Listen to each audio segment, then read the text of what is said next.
Healing is continuous growth to me. It is the ability to embrace vulnerability.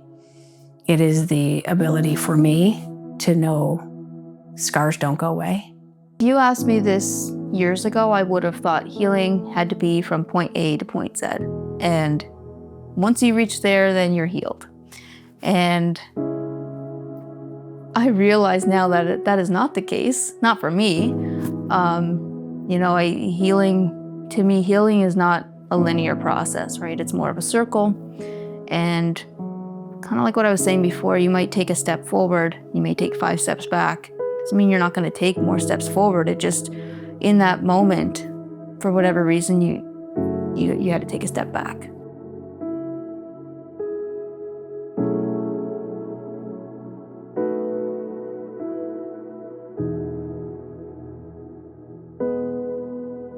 I have a problem in saying so, but the healing started with healing that inner child, because there was a lot of things that were explained to me that were happening to me that had to do with this inner child, this 10-year-old child. As an example, you know, somebody's always, you know, the odd time people ask you know, how old are you inside?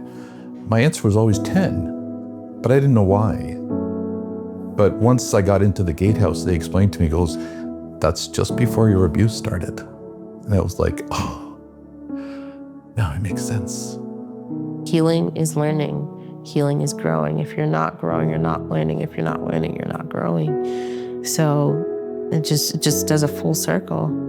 In many ways, it means to be alive, to actually be engaging in life. The concept of vitality, being with others, discovering self, doing things, learning, growing, not being stuck. That's what the healing journey, that's my journey until the journey's over at this point, because I'm not going back to the other. You know, there's no healing because it was just fear, and I couldn't get past the fear. But now that I'm past the fear, you know, First Nations culture, they talk about the healing wheel. It's a circle. It's ongoing. The healing is always ongoing, and some folks don't want to embrace that because they think they don't need that and they don't need doctors and all that kind of thing. But for me, it's just very real, and a lot of mature people understand that the healing is constant and ongoing because we continue to take blows in life and will until the game's over. Everything's gonna be messy because healing is not tied up in a bow. But I don't think I can heal until I explore those old wounds, talk about them, learn how they continued to impact me as I got older.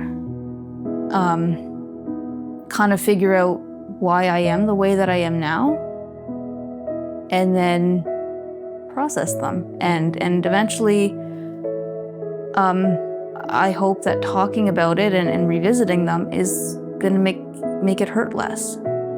Because then it kind of takes away the power of those old wounds. Going inward is not easy, and I can completely appreciate why others choose not to go inward. Because you face your darkest demons. So when we talk about shame, you're facing all of those traumas that impacted you. Because from my own experience, in order to heal, I had to feel it.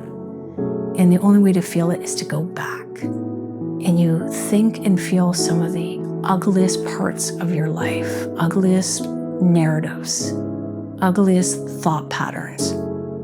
And to own it and to share it and feel it is dark, but my God, that light after, when you move it through your body, because really we are energetic creatures, and that trauma is just energy trapped inside that wants desperately to be out. It's not ours. So the healing journey is an incredible journey of discovery, of self-discovery. And I don't mean it just in the sort of new age kind of self-discovery. I mean really starting to see, whoa, that the person is strong, the person is, their story has a way of gently touching somebody else. That's the healing journey in my mind. It's never exclusively an individual journey. It's a journey that is inevitably going to touch up with somebody else in such a way that they too can get stronger. That's what excites me about this, is that we all get stronger for knowing each other. We all get really powerful. I'm looking forward to seeing what 5 years from now is going to look like and how it's going to feel. Because I know I feel a lot better now than I did 5 years ago. I feel better, I sleep better, I'm healthier, I don't have to deal with so many mental health problems. Yeah, the healing thing has been really good. It's lifted a big weight off my shoulders. To know that I am okay. I am, even though I was abused, I'm still a worthy human being, right? To me, healing is being on the journey of going from survivor to thriver and not wanting to ever give up on that journey. Even if you never get to the finish line, you're still moving, you're still on that path, and you're still experiencing joy along the way. So to me, healing is getting closer to making joy a bigger and bigger part of my life. Now I would say it is worth every moment. And my own experience, my last couple of years have been the greatest gift of my healing journey. But when you're in a life of thriving, you really feel joy. And joy is just the ability to embrace the beauty of life, the nature, the goodness, the culture, the people, the love, the warmth. That's joy. And healing for me is wanting to grow as much joy and experience as much joy in life as possible.